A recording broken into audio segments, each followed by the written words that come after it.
નમસ્તે વિદ્યાર્થી મિત્રો. આજે આપણે ધોરણ 10 વિષય વિજ્ઞાન એનું પ્રકરણ 4 કાર્બન અને તેના સંયોજનો એનો ભાગ 1નો અભ્યાસ કરવો છે.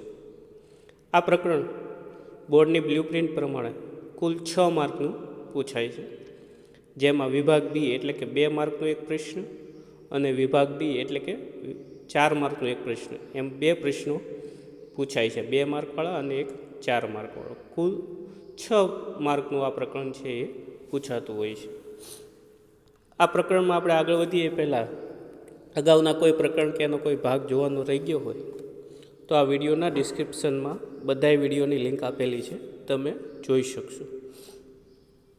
આ પ્રકરણને અનુરૂપ કેટલીક બાબતો જે અગાઉના પ્રકરણો અથવા તો અગાઉના ધોરણોમાં આપણે શીખ્યા છીએ એને જરા યાદ કરી લઈએ. સૌથી પહેલું, કાર્બન છે એ અધાતુ તત્વ છે. આપણને ખ્યાલ છે ધાતુ તત્વ અને અધાતુ તત્વ. એમાં કાર્બન, ઓક્સિજન, નાઇટ્રોજન આ બધા એવા તત્વો છે જે અધાતુ છે.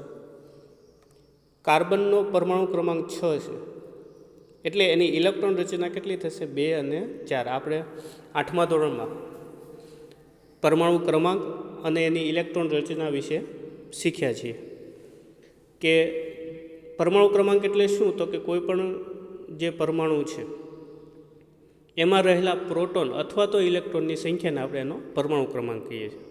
એટલે કાર્બનમાં 6 ઇલેક્ટ્રોન છે, એટલે એની ગોઠવણી કેવી રીતે છે?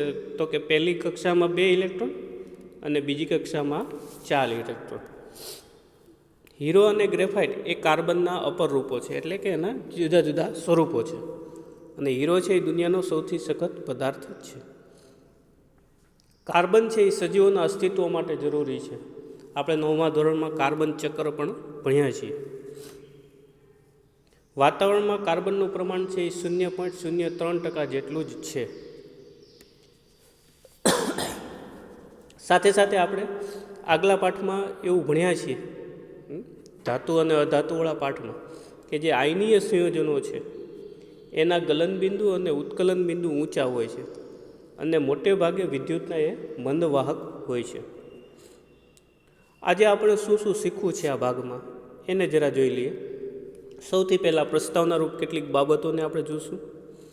પછી કાર્બનમાં બંધન, સહસંયોજક બંધ કેવી રીતે બને છે કાર્બનમાં એ જોઈશું. કાર્બનના અપર રૂપોની વાત કરીશું. કાર્બનનો સર્વતોમુખી સ્વભાવ એના વિશે વાત કરીશું. સૌથી પહેલાં આપણે જોઈએ પ્રસ્તાવના. આપણી આસપાસની વસ્તુઓ છે એમાંથી મોટાભાગની વસ્તુઓ છે એ કાર્બનથી બનેલી છે. જેમ કે અનાજ, જે આપણે જીવન જરૂરી વસ્તુ છે, ખોરાક, પછી કપડાં, દવાઓ, પુસ્તકો વગેરે, અને તમામ સજીવો પણ કાર્બનના સંયોજનોમાંથી જ બનેલા છે એવું કહીએ તો ચાલે. પછી આપણે એવું પણ ભણ્યા છીએ કે કાર્બનયુક્ત સંયોજનોનું દહન કરવાથી કાર્બન ડાયોક્સાઇડ ઉત્પન્ન થાય છે. તમામ સજીવોની સંરચના કાર્બન આધારિત છે. આપણે કાર્બન ચક્રમાં ધોરણ 9માં ભણ્યા છીએ કે કાર્બન છે એ સજીવનો મૂળભૂત એકમ છે. જેમ ઓક્સિજન જરૂરી છે એમ કાર્બન પણ આપણા માટે જરૂરી છે. પૃથ્વીનો જે પોપડો છે એમાં ખનિજ સ્વરૂપે, એટલે કે જમીનમાંથી 0.02% કાર્બન આપણને મળે છે. એ પણ કેવા સ્વરૂપે? તો કે કાર્બોનેટ, હાઇડ્રોજન કાર્બોનેટ, કોલસો અને પેટ્રોલિયમ સ્વરૂપે આપણને મળે છે. અને વાતાવરણમાં 0.03% કાર્બન ડાયોક્સાઇડ હોય છે. કુદરતમાં આટલી અલ્પ માત્રામાં હોવા છતાંય તમામ સજીવો માટે કાર્બનનું મહત્ત્વ ખૂબ છે. શું કરવા મહત્ત્વ છે એ આપણે ધીમે ધીમે આ પાઠમાં આગળ જોતા જઈશું એટલે તમને ખ્યાલ આવશે. હવે આપણે જોયું છે કાર્બનમાં બંધન અને સહસંયોજક બંધ. આપણે જાણીએ છીએ, આગલા પાઠમાં પણ જોયું છે, ધાતુ અધાતુવાળા પાઠમાં, કે ભાઈ આયનીય જે સંયોજનો છે, આયનોની આપલે થઈને, ઇલેક્ટ્રોનની આપલે થઈને જે બંધ બને એને આયનીય સંયોજનો કહેવાય. આપણે સોડિયમ અને ક્લોરિનનું ઉદાહરણ જોયું હતું, સોડિયમ ક્લોરાઇડ જે બને છે તે એ ઊંચા ગલનબિંદુ અને ઉત્કલન બિંદુ ધરાવે છે. અને એ દ્રાવણમાં પીગળેલી અવસ્થામાં હોય ત્યારે જ તે વિદ્યુતનું વહન કરે છે. પ્રકરણ 2માં આપણે જોયું હતું કે કાર્બનના જે સંયોજનો છે એ વિદ્યુતના મંદ વાહકો છે. આયનીય સંયોજનોની સરખામણીમાં કાર્બન સંયોજનના ગલનબિંદુ અને ઉત્કલન બિંદુ કેવા હોય છે? નીચા હોય છે. જો આપણને કંઈ કોષ્ટક રૂપે આપ્યું છે, તમારા ટેક્સ્ટ બુકમાં પણ આપેલું છે. એસેટિક એસિડ છે એ કાર્બનિક સંયોજનો છે, કારણ કે એમાં કાર્બન એક ઘટક સ્વરૂપ છે. એનું ગલનબિંદુ 290 કેલ્વિન છે અને ઉત્કલન બિંદુ 391 કેલ્વિન છે. એવી રીતે ક્લોરોફોર્મ એ પણ કાર્બનનું સંયોજન છે. એનું ગલનબિંદુ 209 કેલ્વિન અને ઉત્કલન બિંદુ 334 કેલ્વિન છે. એવી રીતે ઇથેનોલ અને મિથેન આ બધાય કાર્બનિક સંયોજનો છે. અને કાર્બન સંયોજનો છે એટલે એમના ગલનબિંદુ અને ઉત્કલન બિંદુ છે એ નીચા છે.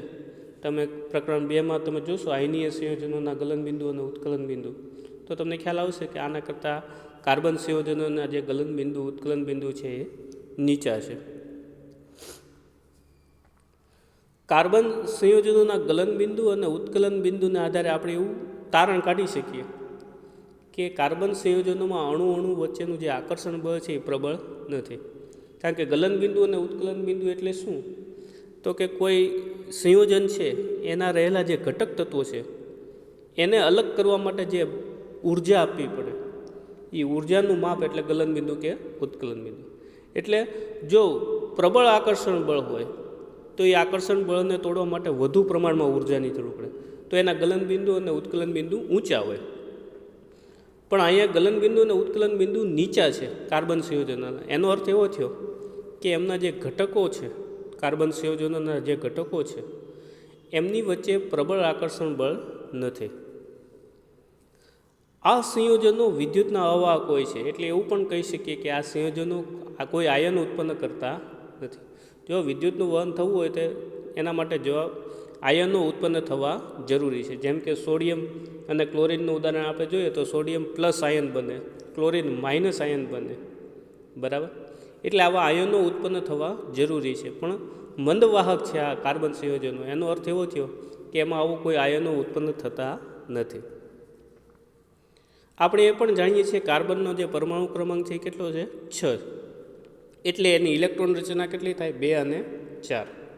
હવે આપણને ખ્યાલ છે કે આપણી જે કક્ષાઓ છે ઇલેક્ટ્રોન રચનામાં, મુખ્ય 4 કક્ષાઓ કે, એલ, એમ અને એન. એમાં પહેલી કક્ષામાં વધુમાં વધુ 2 ઇલેક્ટ્રોન સમાય અને બાકીની બધી જે કક્ષાઓ છે એમાં વધુમાં વધુ 8 ઇલેક્ટ્રોન આપણે સમાવી શકીએ. જો આ કક્ષાઓ સંપૂર્ણ ભરાયેલી હોય તો એ તત્વો છે, એ પરમાણુ છે એ સ્થાયી રૂપ હોય. પણ અહીંયા જુઓ કાર્બનની જે ઇલેક્ટ્રોન રચના છે એમાં પહેલી કક્ષા છે એ ભરાયેલી છે 2 ઇલેક્ટ્રોનથી, જ્યારે બીજી કક્ષા છે એમાં 8 ઇલેક્ટ્રોન જોઈએ, એની બદલે કેટલા છે? 4. એટલે એની સંયોજકતા 4 થઈ.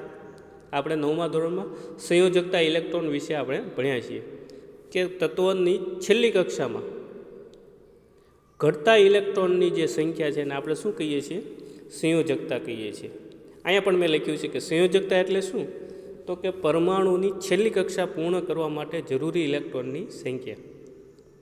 જે એની બાહ્યતમ કક્ષા છે, છેલ્લી કક્ષા છે, એમાં પૂર્ણ કરવા માટે, એમાં ઇલેક્ટ્રોનની સંખ્યા પૂર્ણ કરવા માટે જેટલા ઇલેક્ટ્રોન ઘટે એ ઇલેક્ટ્રોનની સંખ્યાને આપણે એની સંયોજકતા કહીએ છીએ. અહીંયા આપણે જોઈએ કે બીજી જે કક્ષા છે કાર્બનમાં, એમાં 4 ઇલેક્ટ્રોન ઘટે છે, એટલે કાર્બનની જે સંયોજકતા છે એ કેટલી છે? 4 છે.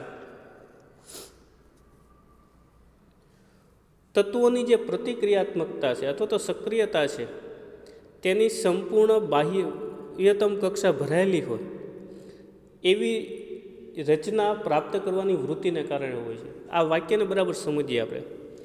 કોઈ પણ તત્વ છે એ સક્રિય એટલા માટે જ હોય છે કે એ પોતાની જે છેલ્લી કક્ષા છે ઇલેક્ટ્રોનની, એ ઇલેક્ટ્રોનની છેલ્લી કક્ષા પૂર્ણ કરવા માટે એ સક્રિય બને છે. અને એ પૂર્ણ કરીને શું કરે છે? તો કે એની નજીકનું જે નિષ્ક્રિય વાયુ જેવી રચના છે એ પ્રાપ્ત કરવા માટેની એની વૃત્તિ છે, એનો સ્વભાવ છે. કોઈ પણ તત્વ હોય એ પોતાની છેલ્લી કક્ષાના ઇલેક્ટ્રોન સંપૂર્ણ ભરી અને નજીકના નિષ્ક્રિય વાયુ જેવી રચના પ્રાપ્ત કરવાની વૃત્તિ ધરાવે છે. આવું શું કરવા કરે છે? તો કે જ્યારે નિષ્ક્રિય વાયુ જેવી રચના થાય છે, જો આપણે શબ્દ જ બોલીએ છીએ નિષ્ક્રિય, એટલે જ્યારે ઇલેક્ટ્રોનની તમામ કક્ષાઓ સંપૂર્ણ ભરાયેલી હોય ત્યારે એ તત્વો સ્થાયી રૂપ ધારણ કરે. એટલે દરેક તત્વો સ્થાયિત્વ પ્રાપ્ત કરવા માટે પ્રયત્નશીલ હોય. આયનીય સંયોજનોની રચના કરતા તત્વો તેની બાહ્યતમ કક્ષા સંપૂર્ણ ભરવા માટે ઇલેક્ટ્રોનની આપ-લે કરે છે. આયનીય સંયોજનોમાં મેં હમણાં ઉદાહરણ આપ્યું સોડિયમ ક્લોરાઇડનું. એમાં શું થાય છે તો કે એમાં ઇલેક્ટ્રોનની આપ-લે થાય છે છેલ્લી કક્ષા સંપૂર્ણ ભરવા માટે. સોડિયમ પાસે વધારાનો એક ઇલેક્ટ્રોન હોય એટલે એ એક ઇલેક્ટ્રોન આપી દે એટલે એની કક્ષાઓ છે એ સંપૂર્ણ ભરાય છે. ક્લોરિનને એક ઇલેક્ટ્રોનની જરૂર હોય એ એમની પાસેથી મેળવી અને પોતાની છેલ્લી કક્ષા પૂર્ણ કરે. આમ ઇલેક્ટ્રોનની આપ-લેથી જે કક્ષાઓ સંપૂર્ણ ભરાય એને આયનીય સંયોજનો કહેવાય. કાર્બનના કિસ્સામાં શું છે તો કે એને 4 ઇલેક્ટ્રોન એમની પાસે છે અને 4 ઇલેક્ટ્રોનની જરૂર છે. એટલે એને 4 ઇલેક્ટ્રોન કાં મેળવવા પડે અને કાં 4 ઇલેક્ટ્રોન એને ગુમાવવા પડે. હવે આપણે એ બંને સંભાવના ઉપર વાત કરી કે ભાઈ જો 4 ઇલેક્ટ્રોન ગુમાવે તો શું થાય અને 4 ઇલેક્ટ્રોન મેળવે તો શું થાય. જો એ 4 ઇલેક્ટ્રોન મેળવે તો એ એનાયન 4 ઋણ આયન બનાવે. 4 ઇલેક્ટ્રોન મેળવીને અને ઋણ આયન બને એ કાર્બન. પરંતુ એની પાસે કેટલા છે કાર્બન પાસે ઇલેક્ટ્રોન 4 છે, બીજા 4 મેળવે, બરાબર. પણ પ્રોટોનની સંખ્યા બદલાતી નથી, જો ખાલી ઇલેક્ટ્રોન મેળવે છે. એટલે 6 પ્રોટોન ધરાવતા પરમાણુ કેન્દ્ર માટે 10 ઇલેક્ટ્રોન એટલે કે વધારાના 4 ઇલેક્ટ્રોનને સમાવવા મુશ્કેલ થઈ જાય. જો પ્રોટોનની સંખ્યા બદલાતી નથી કેન્દ્રમાં, કાર્બનનો પરમાણુ ક્રમાંક 6 છે એટલે એના કેન્દ્રમાં 6 જ પ્રોટોન હોય. જો એ વધારાના 4 ઇલેક્ટ્રોન સમાવે તો એને ત્યાં સમાવવા મુશ્કેલ પડી જાય. શું કરવા તો કે એ 4 ઇલેક્ટ્રોન ઋણ આયન ધરાવતા હોય, ઋણ વીજભાર ધરાવતા હોય. ઋણ વીજભાર અને ધન વીજભાર વચ્ચે અસંતુલન ઉત્પન્ન થાય, એને કારણે એ 4 ઇલેક્ટ્રોન મેળવી શકતા નથી. તો બીજી સંભાવનાનો આપણે વિચાર કરીએ કે ભાઈ 4 ઇલેક્ટ્રોન એની પાસે છે એ ગુમાવી દે કાર્બન અને કેટાયન અથવા તો ધનાયન બને. તો 4 ઇલેક્ટ્રોન દૂર કરી દે તો એના પરમાણુના કેન્દ્રમાં 6 પ્રોટોન છે એ એમને રહેવાના છે અને ઇલેક્ટ્રોન કેટલા રહે 2. તો પણ અસંતુલન ઉત્પન્ન થાય વીજભારની દૃષ્ટિએ. એટલા માટે કાર્બન ધનાયન પણ નથી બની શકતો ઇલેક્ટ્રોન મેળવીને, કે ઇલેક્ટ્રોન ગુમાવીને ધનાયન પણ નથી બની શકતો અને ઇલેક્ટ્રોન મેળવીને ઋણાયન પણ બની શકતો નથી. એટલે શું કરે છે તો કે કાર્બન આયનીય સંયોજનો નથી બનાવી શકતો, એટલે એના માટે એક બીજો ઉકેલ એ ગોતે છે કે એ શું કરે છે તો કે ઇલેક્ટ્રોનની ભાગીદારી કરે છે. કાર્બન પોતે ઇલેક્ટ્રોન આપી શકતો નથી અથવા તો મેળવી શકતો નથી, એટલે શું કરે છે તો કે એ ઇલેક્ટ્રોનની બીજા પરમાણુ સાથે ભાગીદારી કરી અને એની સમસ્યાનો ઉકેલ લાવે છે. ભાગીદારી પામતા જે ઇલેક્ટ્રોન છે એ જે પરમાણુ સાથે એને ઇલેક્ટ્રોનની ભાગીદારી કરી હોય એની બાહ્યતમ કક્ષાના ઇલેક્ટ્રોન હોય છે. અને એ બંને પરમાણુ એક તરફ કાર્બન હોય અને બીજી તરફ બીજો પરમાણુ, બંને નિષ્ક્રિય વાયુ જેવી રચના પ્રાપ્ત કરે છે. આવા ઇલેક્ટ્રોનની ભાગીદારીથી બનતા કેટલાક અણુઓ વિશે આપણે જોઈએ. હવે જો હાઇડ્રોજનનો પરમાણુ ક્રમાંક કેટલો છે તો કે 1, બરાબર. એટલે એની કે કક્ષા, પહેલી જે કક્ષા છે એમાં 1 ઇલેક્ટ્રોન ધરાવે છે. હવે એની પહેલી કક્ષા પૂર્ણ કરવા માટે એને વધુ 1 ઇલેક્ટ્રોનની જરૂર પડે, કારણ કે પહેલી કક્ષામાં મહત્તમ 2 ઇલેક્ટ્રોન સમય, બરાબર. એટલે હાઇડ્રોજન છે એ બીજા હાઇડ્રોજન પરમાણુ સાથે 1 ઇલેક્ટ્રોનની ભાગીદારી કરે. જો એની પાસે એક જ ઇલેક્ટ્રોન છે હાઇડ્રોજન પાસે, એટલે એ આપી પણ શકતે એમ નથી અને લઈ પણ શકે એમ નથી. એટલા માટે એ શું કરે છે તો કે 1 ઇલેક્ટ્રોનની ભાગીદારી કરી અને હાઇડ્રોજન અણુ બનાવે. પરિણામે હાઇડ્રોજનનો પ્રત્યેક પરમાણુ તેની નજીકના નિષ્ક્રિય વાયુ હિલિયમ જેવી ઇલેક્ટ્રોન રચના પ્રાપ્ત કરે. જો તમે નીચે હાઇડ્રોજન છે, બરાબર, આને 1 ઇલેક્ટ્રોનની ભાગીદારી કરી એટલે આનું રચના કેવી થઈ ગઈ, હિલિયમ જેવી રચના થઈ ગઈ, નિષ્ક્રિય વાયુ જેવી. એવી રીતે બીજો જે હાઇડ્રોજન પરમાણુ છે એની સાથે પણ આ ઇલેક્ટ્રોનની ભાગીદારી થઈ, એટલે એ પણ નિષ્ક્રિય વાયુ જેવી રચના પ્રાપ્ત કરે છે.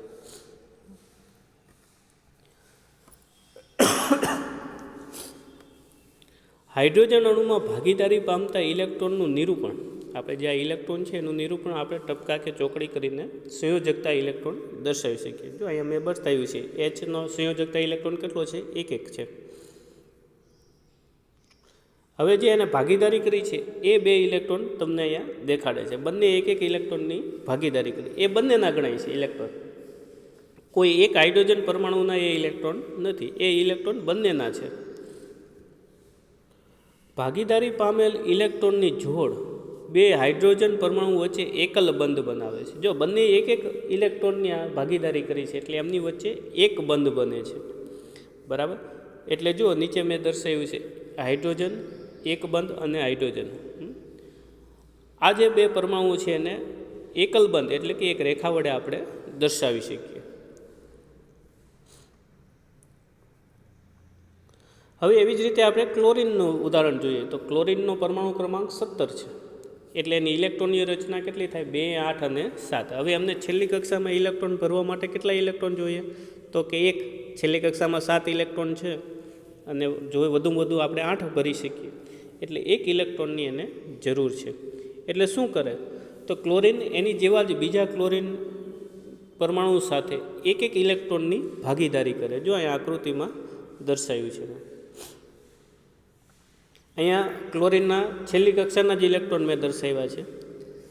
ઉપર તમે જોશો તો 7, 7 એમાંથી 1 ઇલેક્ટ્રોનની ભાગીદારી કરે. બરાબર, અને એકલ બંધ બનાવે. હવે જો હવે 1 ઇલેક્ટ્રોનની ભાગીદારીથી આ ક્લોરીન છે એના કેટલા ઇલેક્ટ્રોન થઈ ગયા, તો કે 8 થઈ ગયા. છેલ્લી કક્ષાના ઇલેક્ટ્રોન 2 અને 8 તો ભરાયેલા જ હતા, પહેલી 2 કક્ષાઓ તો ભરાયેલી જ હતી. હવે ત્રીજી કક્ષા પણ કેવી થઈ ગઈ, સંપૂર્ણ ભરાયેલી. એવી રીતે આ ક્લોરીન પરમાણુ છે એના માટે પણ છેલ્લી કક્ષાના ઇલેક્ટ્રોન કેટલા થઈ ગયા, હવે 8, એટલે એ પણ સંપૂર્ણ ભરાઈ ગઈ. આમ ક્લોરીન, એક ક્લોરીન પરમાણુ બીજા ક્લોરીન પરમાણુ સાથે 1 ઇલેક્ટ્રોનની ભાગીદારી કરી અને ક્લોરીન અણુની રચના કરે છે. બરાબર, ક્લોરીન છે એની રચના કરે અને એમની વચ્ચે એક બંધ બને. 1 ઇલેક્ટ્રોનની ભાગીદારી થાય છે એટલે એક બંધ બને છે. એવી જ રીતે આપણે ઓક્સિજનના અણુની વાત કરીએ તો ઓક્સિજનમાં 2 જે આના પરમાણુ છે એમની વચ્ચે દ્વિબંધનું નિર્માણ થાય, 2 બંધનું નિર્માણ થાય. કેવી રીતે, તો કે ઓક્સિજન છે એનો પરમાણુ ક્રમાંક 8 છે, એટલે એની ઇલેક્ટ્રોન રચના કેટલી થાય, 2 અને 6. એટલે એની છેલ્લી કક્ષામાં 2 ઇલેક્ટ્રોન જોઈએ ભરવા માટે. બરાબર, 6 ઇલેક્ટ્રોન છે એ સંપૂર્ણ ભરવા માટે 2 ઇલેક્ટ્રોનની જરૂર પડે. એટલે એ શું કરે તો કે ઓક્સિજન પરમાણુ છે એ બીજા ઓક્સિજન પરમાણુ સાથે 2 ઇલેક્ટ્રોનની ભાગીદારી કરી અને દ્વિબંધ બનાવે. જો અહીંયા આ ઓક્સિજન પરમાણુ પાસે 6 ઇલેક્ટ્રોન હતા, એમાંથી 2 ઇલેક્ટ્રોન એને ભાગીદારીમાં આપ્યા. એવી રીતે આ ઓક્સિજન પરમાણુ પાસે પણ 6 ઇલેક્ટ્રોન હતા અને એનામાંથી 2 ઇલેક્ટ્રોન એને ભાગીદારીમાં આપ્યા. હવે તમે જુઓ કે એ ઓક્સિજન પરમાણુ પાસે હવે કેટલા થઈ ગયા, 8. જે અગાઉના જે હતા, બરાબર, એમાં પણ 8 હતા અને અહીંયા પણ કેટલા છે, 8, કારણ કે 2 ઇલેક્ટ્રોનની ભાગીદારી કરી. જો અહીંયા 2 ઇલેક્ટ્રોનની બંને ભાગીદારી કરી. આ ભાગીદારીના જે ઇલેક્ટ્રોન છે એ બંને માટે છે, કોઈ એક પરમાણુ માટે નથી. એટલે ઓક્સિજન વચ્ચે જ કેટલા દ્વિબંધ બને, કારણ કે અહીંયા 2 ઇલેક્ટ્રોનની ભાગીદારી કરી. ક્લોરીન વચ્ચે 1 ઇલેક્ટ્રોનની ભાગીદારી થતી હતી એટલે એકલ બંધ બનતો હતો. હાઇડ્રોજન વચ્ચે 1 ઇલેક્ટ્રોનની ભાગીદારી થતી હતી એટલે ત્યાં પણ એકલ બંધ બનતો હતો. પણ અહીં ઓક્સિજન વચ્ચે 2 ઇલેક્ટ્રોનની ભાગીદારી થાય છે એટલે કેવો બંધ બને છે, દ્વિબંધ બને છે.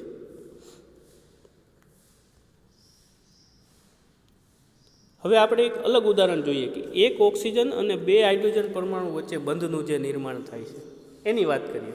આપણને ખ્યાલ છે કે હાઇડ્રોજન પાસે 1 ઇલેક્ટ્રોન છે અને ઓક્સિજનને જરૂર કેટલી છે, હમણાં જ આપણે જોયું કે 2 ઇલેક્ટ્રોનની જરૂર. એટલે 1 ઓક્સિજનનો પરમાણુ છે એ 2 હાઇડ્રોજન સાથે જોડાય.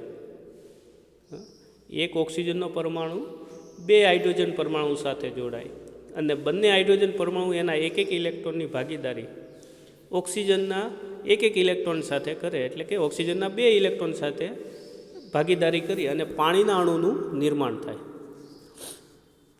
આમ હાઇડ્રોજન અને ઓક્સિજન બંને પોતાની બાહ્યતમ કક્ષામાં જે ખૂટતા ઇલેક્ટ્રોન છે એ ભાગીદારીથી મેળવી અને સ્થાયી રચના બનાવે છે. હવે જો અહીંયા હાઇડ્રોજન છે એની પાસે એક ઇલેક્ટ્રોન હતો, એને ઓક્સિજનના એક ઇલેક્ટ્રોન સાથે ભાગીદારી કરીને હાઇડ્રોજને પોતાનું જે રચના છે સ્થાયી રચના પ્રાપ્ત કરવાનો પ્રયત્ન કર્યો. એવી રીતે આ હાઇડ્રોજને પણ પોતાનું એક ઇલેક્ટ્રોન અને ઓક્સિજનના એક ઇલેક્ટ્રોન સાથે ભાગીદારી કરી અને સ્થાયી રચના પ્રાપ્ત કરવાનો પ્રયત્ન કર્યો. હવે ઓક્સિજનની વાત કરીએ તો ઓક્સિજન પાસે 2 ઇલેક્ટ્રોનની જરૂર હતી ઓક્સિજનને, એટલે એને બંને 2 હાઇડ્રોજન પરમાણુ સાથે એક એક ઇલેક્ટ્રોનની ભાગીદારી કરી અને પોતાની જે સ્થાયી રચના છે એ પ્રાપ્ત કરી અને પાણીના અણુનું નિર્માણ કર્યું. હાઇડ્રોજનના 2 પરમાણુ અને ઓક્સિજનનો 1 પરમાણુ. આવી જ રીતે એમોનિયા છે એ NH3 એ સૂત્ર ધરાવે છે, જે દર્શાવે છે કે નાઇટ્રોજનના 3 ઇલેક્ટ્રોન સાથે 3 હાઇડ્રોજનના પરમાણુ એક એક ઇલેક્ટ્રોનની ભાગીદારી કરી અને એમોનિયા અણુ બનાવે છે. પછી મિથેન વાયુ વિશે આપણે જાણીએ છીએ કે બળતણ તરીકે વપરાતું વ્યાપક કાર્બન સંયોજક છે.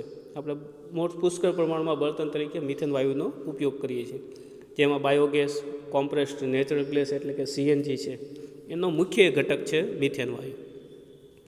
મિથેનનું સૂત્ર છે CH4. એટલે તમને ખ્યાલ આવી ગયો છે કે CH4 કાર્બન એ હાઇડ્રોજનના કેટલા પરમાણુ સાથે જોડાય છે? 4 પરમાણુ સાથે. એટલે કાર્બન છે એ હાઇડ્રોજનના 4 પરમાણુઓ સાથે એક એક ઇલેક્ટ્રોનની ભાગીદારી કરી અને મિથેન અણુ બનાવે છે. ઇલેક્ટ્રોન યુગ્મની આવી ભાગીદારીથી બનતા બંધને સહસંયોજક બંધ કહે છે. આપણે હાઇડ્રોજનનું જોયું, ક્લોરિનનું જોયું, પાણીનું જોયું, મિથેનનું જોયું. આ બધામાં ઇલેક્ટ્રોન યુગ્મની ભાગીદારી થાય.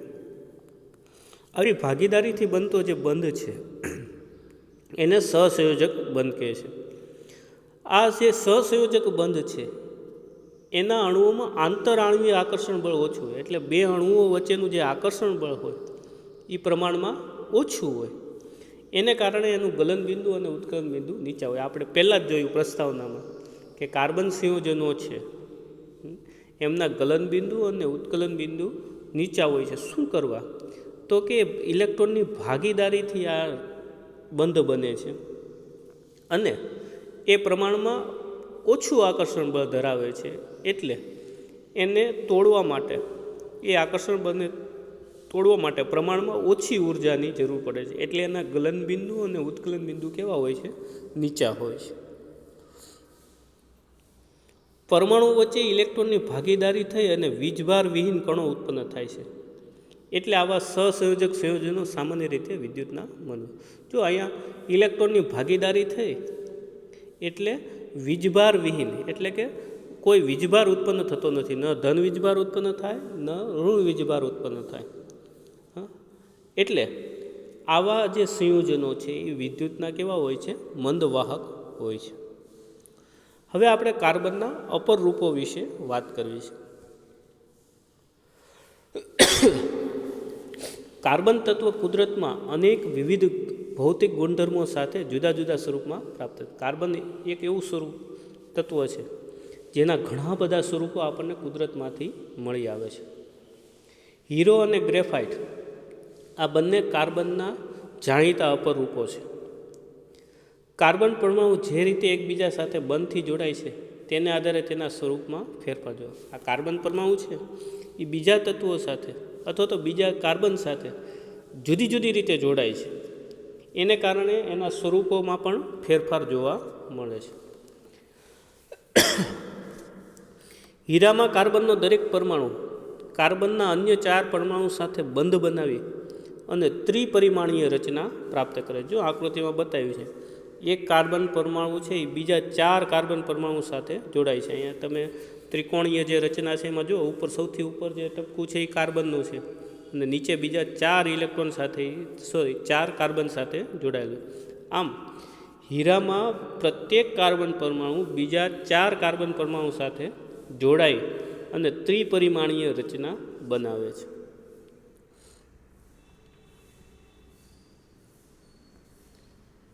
જ્યારે ગ્રેફાઇટમાં શું છે તો કે કાર્બનનો પ્રત્યેક કાર્બન પરમાણુ 3 કાર્બન પરમાણુ સાથે જોડાય અને સમાન સ્તરના બંધ બનાવી ષટકોણીય માળખું બનાવે.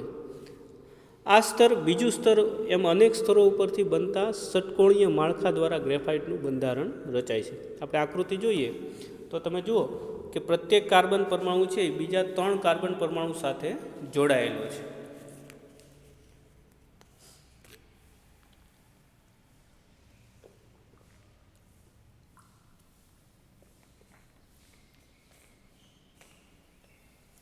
અને એ જોડાઈ અને જુદા જુદા સ્તર બનાવે છે. એટલે જો હીરો છે, હીરામાં એક કાર્બન પરમાણુ છે એ બીજા 4 કાર્બન પરમાણુ સાથે જોડાઈ અને ત્રિપરિમાણીય રચના બનાવે છે. જ્યારે ગ્રેફાઇટમાં એક કાર્બન પરમાણુ 3 કાર્બન પરમાણુ સાથે જોડાય અને જુદા જુદા સ્તર બનાવે છે. આમ બંને જુદા જુદા બંધારણને કારણે હીરો અને ગ્રેફાઇટના ભૌતિક ગુણધર્મો જુદા જુદા હોય. જો બંનેમાં કાર્બન પરમાણુ બીજા કાર્બન પરમાણુ સાથે જોડાવાની જે એની વ્યવસ્થા છે એ જુદી જુદી છે. એટલે એ બંનેના ભૌતિક ગુણધર્મો પણ કેવા છે? જુદા જુદા છે. પણ રાસાયણિક ગુણધર્મો સમાન છે, કારણ કે એક જ કાર્બનના એ સ્વરૂપો છે. હીરો અત્યાર સુધીનો સૌથી જ્ઞાત સખત પદાર્થ છે. દુનિયામાં સૌથી સખત પદાર્થ અત્યાર સુધી જો નોંધાયેલો હોય તો એ હીરો છે. જ્યારે ગ્રેફાઇટ છે એ લીસો અને ચીકણો છે. જો એના ભૌતિક ગુણધર્મો જુદા જુદા છે, એના રાસાયણિક ગુણધર્મો સમાન છે. અને વિદ્યુતનો સુવાહક પણ છે. કાર્બન અધાતુ તત્વ છે અને આપણે અગાઉ ભણ્યા છીએ કે અધાતુ તત્વો મોટે ભાગે વિદ્યુતના અવાહક હોય છે. પણ ગ્રેફાઇટ એક અપવાદ છે કે જે વિદ્યુતનો સુવાહક છે. પછી ફુલેરિન્સ કાર્બનના અપરૂપોનો એક અન્ય વર્ગ રચે. આ ફુલેરિન છે એ પ્રયોગશાળામાં વૈજ્ઞાનિકોએ બનાવેલું કાર્બનનું અપરૂપ છે, જેમાં સૌ પ્રથમ ઓળખાયેલ C60 કે જે ફૂટબોલના આકારના કાર્બન પરમાણુની ગોઠવણી ધરાવે છે. તે અમેરિકન આર્કિટેક્ચર બકમિન્સ્ટર ફુલર દ્વારા ડિઝાઇન કરાયેલ જીઓડેઝિક ગુંબજ જેવો દેખાય છે. એટલે આ અણુનું નામ એને ફુલેરિન રાખ્યું છે.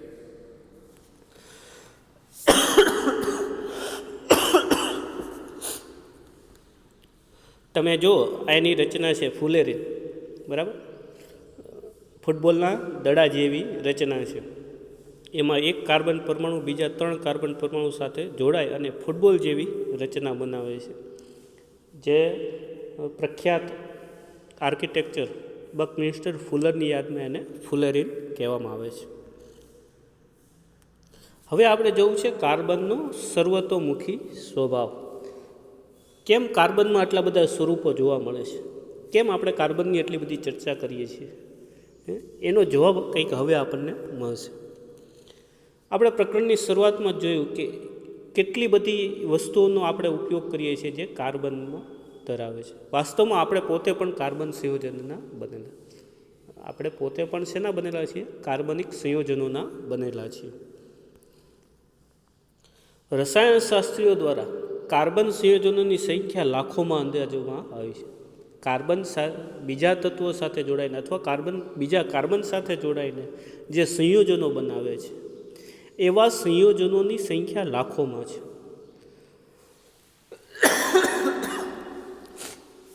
જે અન્ય તમામ તત્વો દ્વારા બનતા સંયોજનોને એક સાથે મૂકવાથી મળતી સંખ્યા કરતાં પણ વધુ છે.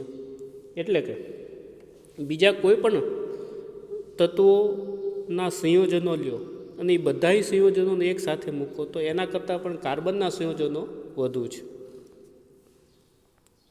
આ બાબત ઉપરથી આપણને સ્વાભાવિક પ્રશ્ન થાય કે ભાઈ કાર્બનમાં એવું શું છે કે જે તેને વિશિષ્ટ બનાવે છે? કાર્બનના 2 ગુણધર્મો જેને કારણે કાર્બન છે એ એક વિશિષ્ટ તત્વ બને છે અથવા તો કાર્બનને સર્વતોમુખી બનાવે છે. આ 2 ગુણધર્મોની આપણે ચર્ચા કરીએ. પહેલો છે કાર્બનનો કેટેનેશન ગુણધર્મ. કાર્બન પરમાણુ છે એ અન્ય કાર્બન પરમાણુ સાથે બંધ બનાવવાની અદ્વિતીય ક્ષમતા ધરાવતો હોવાથી ખૂબ જ વધુ સંખ્યામાં સંયોજનો બને છે. કાર્બનનો આ ગુણધર્મ છે એને કેટેનેશન કહે છે. જો કાર્બન પરમાણુ, હમણાં જ આપણે હીરો અને ગ્રેફાઇટનું ઉદાહરણ જોયું. હીરામાં એક કાર્બન પરમાણુ બીજા 4 કાર્બન પરમાણુ સાથે જોડાય છે અને ત્રિપરિમાણીય રચના બનાવે. જ્યારે ગ્રેફાઇટમાં કાર્બન પરમાણુ બીજા 3 કાર્બન પરમાણુ સાથે જોડાય અને સ્તરીય રચના બનાવે છે. અને ફૂટબોલ જેવા આકારનું ફુલેરિન્સ, જેમાં એક કાર્બન પરમાણુ બીજા 3 કાર્બન પરમાણુ સાથે જોડાઈને ફૂટબોલ જેવો આકાર બનાવે. એટલે એક જ કાર્બન પરમાણુ બીજા કાર્બન પરમાણુ સાથે અનેક રીતે જોડાય છે અને જુદા જુદા સંયોજનો આપે છે. આ જે ગુણધર્મ છે કાર્બનનો, એને કેટેનેશન કહે છે. આ સંયોજનો કાર્બનની લાંબી શૃંખલા, એક સાથે લાંબી હરોળ અથવા તો શાખાવાળો અથવા તો વલયો, જે ફૂટબોલમાં જોવા મળ્યા તેવા કાર્બન પરમાણુઓ ધરાવે છે. કાર્બન પરમાણુ બીજા કાર્બન સાથે એક બંધથી, દ્વિબંધથી કે ત્રિબંધથી પણ જોડાઈ શકે છે. કાર્બન કાર્બન બંધ ખૂબ જ પ્રબળ છે. કાર્બન કાર્બન વચ્ચેનો જે બંધ બને છે એ ખૂબ પ્રબળ હોય છે અને સ્થાયી હોય છે. એટલે મોટી સંખ્યામાં આપણને સંયોજનો મળે છે. બીજો ગુણધર્મ છે કાર્બનની ચતુર્સંયોજકતા. કાર્બનને જે વિશિષ્ટ બનાવે છે એમાં પહેલો ગુણધર્મ આપણે જોયો કે એ કેટેનેશનનો ગુણધર્મ. કાર્બન કાર્બન વચ્ચેની બંધ બનાવવાની જે ક્ષમતા છે એને આપણે કેટેનેશન કહીએ. અને બીજો ગુણધર્મ છે કાર્બનની ચતુર્સંયોજકતા. કાર્બનની સંયોજકતા 4 છે. એની ઇલેક્ટ્રોન રચના આપણે જોઈ 2 અને 4 છે.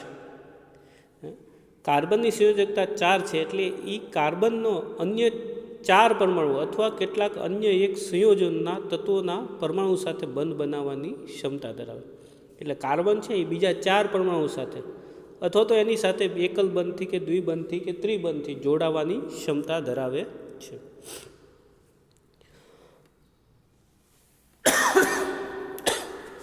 કાર્બન એ oxygen, hydrogen, nitrogen, sulphur, chlorine તથા અનેક અન્ય તત્વો સાથે વિશિષ્ટ ગુણધર્મોવાળા સંયોજનો બનાવે. હવે આ સંયોજનોના જે ગુણધર્મો છે એ એમાં હાજર રહેલા કાર્બન સિવાયના તત્વો ઉપર આધાર છે. જો કાર્બન ઓક્સિજન સાથે જોડાય તો એને અનુરૂપ એના ગુણધર્મો બતાવે, ઓક્સિજનને અનુરૂપ. જો હાઇડ્રોજન સાથે જોડાય તો હાઇડ્રોજનને અનુરૂપ એના ગુણધર્મો બને. નાઇટ્રોજન સાથે જોડાય તો નાઇટ્રોજનને અનુરૂપ એના ગુણધર્મો બને. કાર્બન પરમાણુ મોટા ભાગના અન્ય તત્વો સાથે ખૂબ જ પ્રબળ બંધ બનાવે છે, જે સંયોજનોને અપવાદ રૂપે સ્થાયી બનાવે છે. એટલે મોટી સંખ્યામાં આપણને સંયોજનો બને છે. બીજું, કાર્બન દ્વારા આ પ્રબળ બંધ બનવાનું એક કારણ એ પણ છે કે કાર્બનનું કદ છે એ નાનું છે.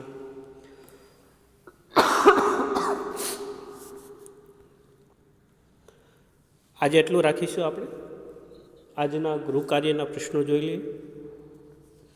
કાર્બન ડાયોક્સાઇડ સૂત્ર ધરાવતા CO2 જે સૂત્ર ધરાવતું કાર્બન ડાયોક્સાઇડ છે એનું ઇલેક્ટ્રોન બિંદુ નિરૂપણ, જે આપણે અગાઉ હાઇડ્રોજનમાં જોયું, ક્લોરિનમાં જોયું, H2Oમાં જોયું, એવું બિંદુ નિરૂપણ શું થાય એ તમારે લખવાનું. પછી સલ્ફરના 8 પરમાણુથી બનેલો સલ્ફરના અણુનું બિંદુ નિરૂપણ શું થાય.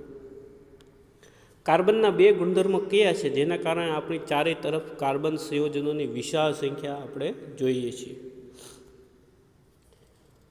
CH3Cl ક્લોરોફોર્મમાં બંધ નિર્માણ જણાવો, એટલે કે ઇલેક્ટ્રોન બિંદુ નિરૂપણ કેવી રીતે થશે એમાં પણ એ તમારે જણાવવાનું છે. આજે એટલું રાખીશું.